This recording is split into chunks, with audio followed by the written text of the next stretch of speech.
Occupational Health and Safety Considerations, Module 5, Session 6. In this session, we'll study about the policies, roles, and responsibilities of workers in occupational health and safety. Occupational health and safety and you.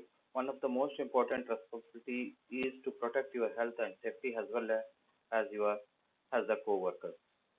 This in this we'll discuss some of the duties under the occupational health and safety legislation that help you to make your workplace safer and healthier. What the law requires. Workplace under the judiciary are governed by your provincial legislation. The legislation places duties on owners, employees, workers, suppliers, the self-employed, and the contractors to establish and maintain safe and healthy working conditions. The legislation is administered by your provincial legislation. Your officials are responsible for monitoring compliances. So it depends upon your legislation in which you are or the judiciary that you are that are governed by, in which places you stay and which way you are working. So duties of your employees. Your employees is responsible for providing you with safe and healthier working conditions. This includes a duty to protect you from violence, discrimination, harassment, and you must cooperate with your employer to make your workplace safe and healthier.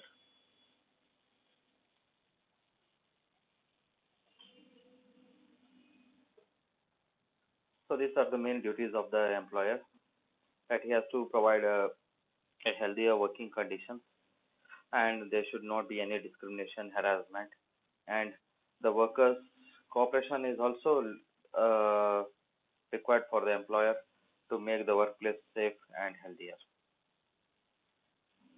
Responsibilities. You must comply with the legislation. First and the foremost is you have to comply with the legislation, and then other responsibilities are protect your own health and safety of co-workers, not initiate or participate in harassment of another workers, and cooperate with and cooperation with supervisor and anyone else with duties under legislation. Under so these are the basic responsibilities that you have to protect our own and the co-workers, and there should not be harassment of other workers, and cooperation and as well as duties has to be carried out. And the basic rights. The legislation gives you the three rights. Is first one is the right to know the hazards at work and how to control them. Second one is right to participate in occupational health and safety. And third one is right to refuse the work which you believe to be unusually dangerous. So you must not be punished using these rights. And any employer can be required to legally justify any action taken against a worker who is active in health and safety. Rights. Your rights to know. The act requires your employer to provide you with all the information you need to control the hazards you face at work. For example, chemicals at the workplace must be listed. You are entitled to review this list. The employer must train you for safe handling the chemicals you are working with. If you are inexperienced, you must receive an orientation which includes what to do in fire or emergency, first aid facilities, prohibited or restricted areas, workplace hazards, any other information that you must know, and you must be supervised closely by a competent supervisor. Right to participate. You have a right to become involved in occupational health and safety. The legislation encourages employers and workers to work together to maintain health and safety, safe workplace. Employers at workplace with workers must set up an occupational health committee of employer and workers representatives.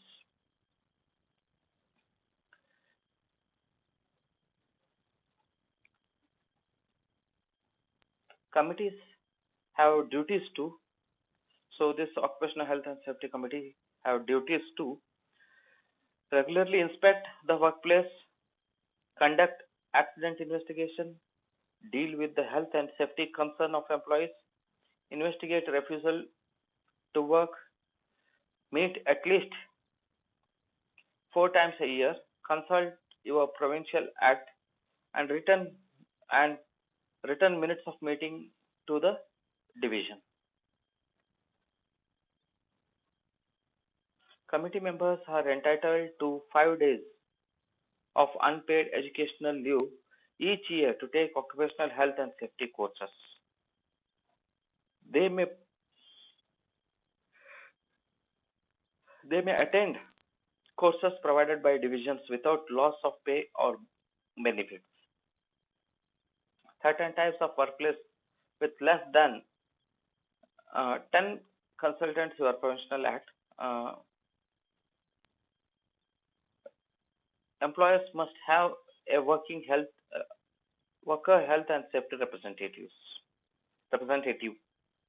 The representative must be selected by the workers at the workplace. He or she may be responsible for response. He or she has many of the responsibilities of an occupational health committee.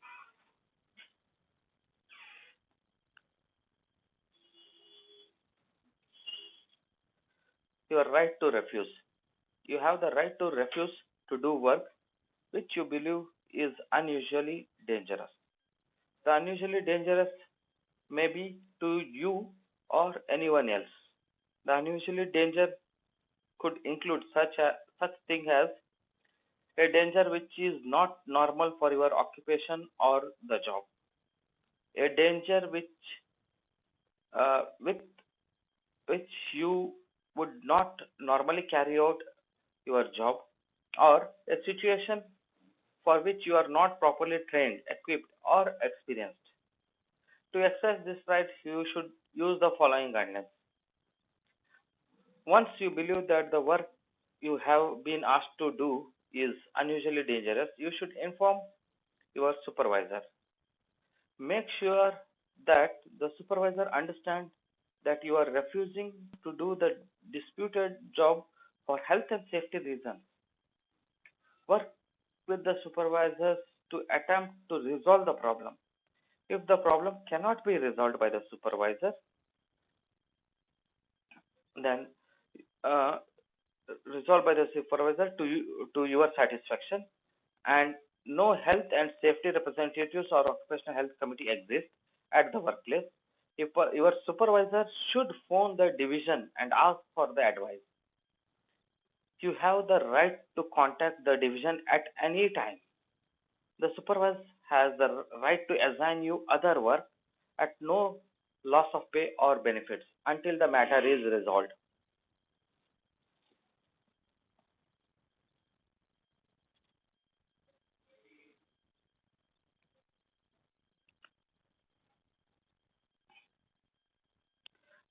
Do not leave the site without the permission of your employer. If a committee exists at a workplace, contact your local representatives and ask for help. Your supervisor should contact the co-chairperson and ask them to investigate. They will try to resolve the matter. If they cannot resolve the matter to your satisfaction, then they will concern for any emergency committee meeting. The committee will investigate and prepare a report on the refusal. You have a right to continue to refu- you have the right to continue to refuse until measures have been taken to satisfy your you that the job is now safe to perform, or your occupational health committee has investigated and ruled against your refusal. If the committee rules against your refusal, you have the right to appeal the ruling to an occupational health officer. An employer cannot assign another work to the disputed job unless the replacement worker is advised in written or the refusal and the reason for it, and of the reason why the employer believes that their placement workers can do the disputed job, that the replacement workers also has the right to refuse, and of the steps of the following when the exercising his right.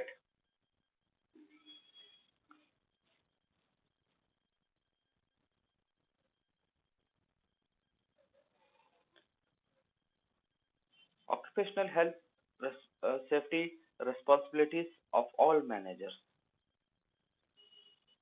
Managers are responsible for occupational health and safety of their staffs or students and contractors under their control. The following group of staff have to manage responsibilities under Occupational Health and Safety Act. Staff that manage or supervises other staff or contractors or visitors. Contractors also include persons who are temporary staff, consulting workers, day-in premises, persons engaged through a labor hire arrangement. Staff includes both continuing and casual staff as well as work experienced students and volunteers.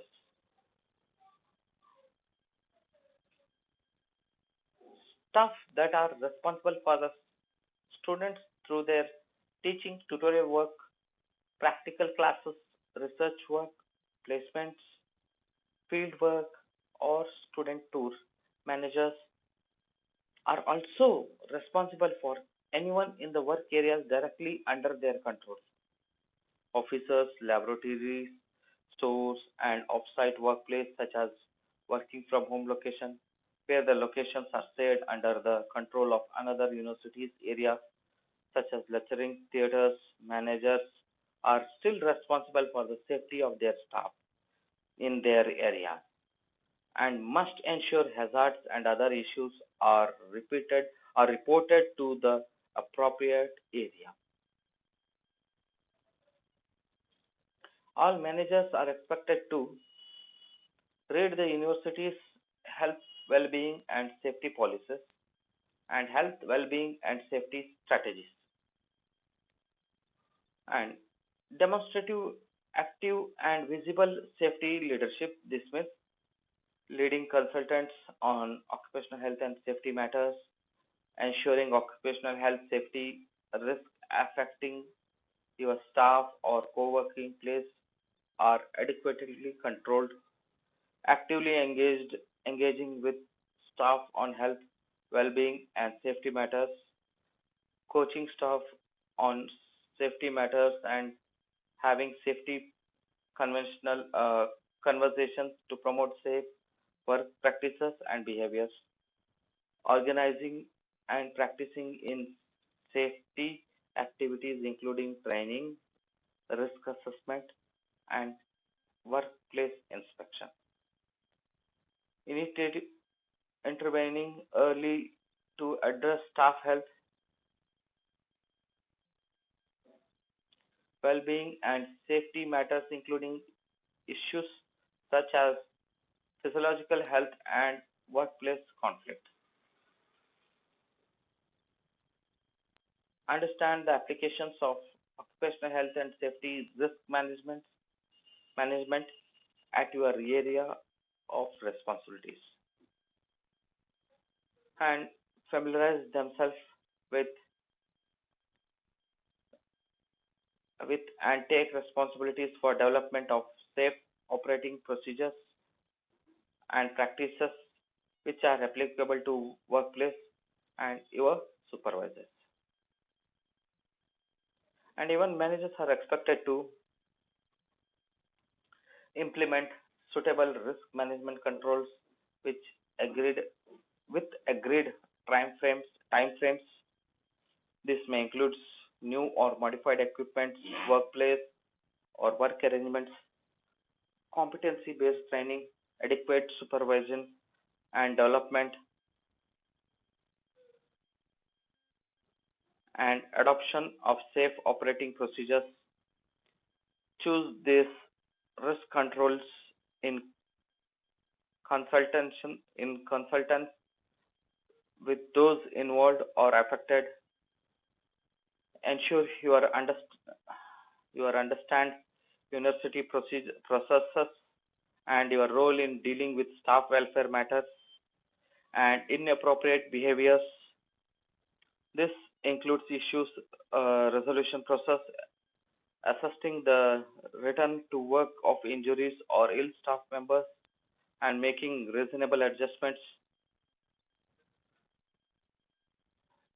Inform staff, students, and contractors of OHS requirements and expectations, directing them to relevant information, relevant information, safe operating procedures, and risk controlling resources availability.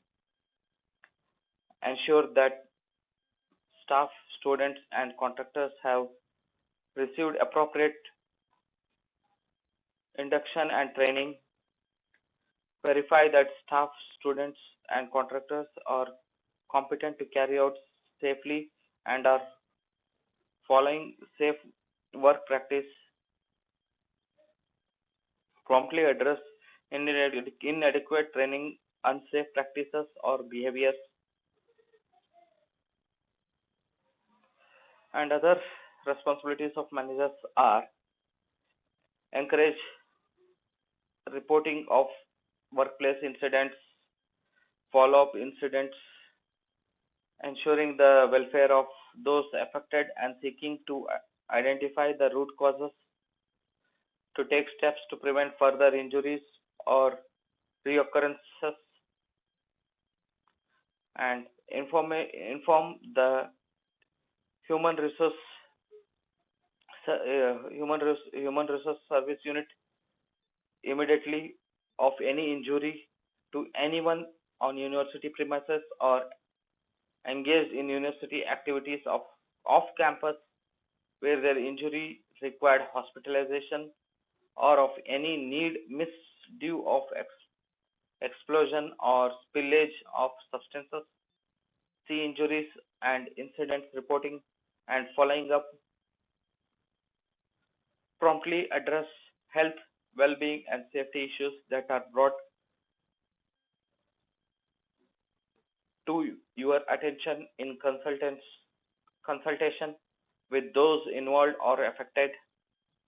Ensure that all staff, students, and contractors are familiar with emergency and evacuation procedures and location of first aid kits, personally and emergency equipment, and if appropriate training, the use of emergency equipment, provide adequate number of first aids and wardens, refer health, well-being, and safety issues that are beyond your control to relevant managers for their attention, but ensure that interim action is taken to reduce the risk in a practical way.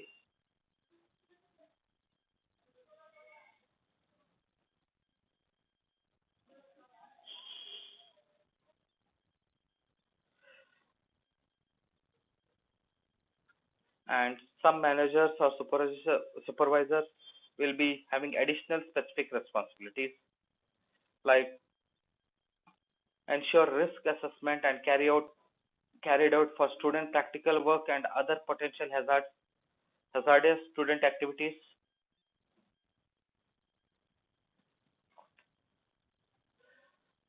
develop of hazardous work or equipment, safe working instructions, and ensure job safety assessments are carried out, operate permit and lockout procedures to manage access to hazardous location or control, particularly in hazardous work, evaluate field trip and student placement for healthy and safety issues, see off-campus universities activity, operate a signing in and out uh, or authorization system for contractors, see contractors and visitors safety, obtain prior agreement for contractors to observe the university health and safety requirements. So these are some of the additional specific responsibilities of the managers or supervisors. So this is the end of the session 6 in module 5. Thank you.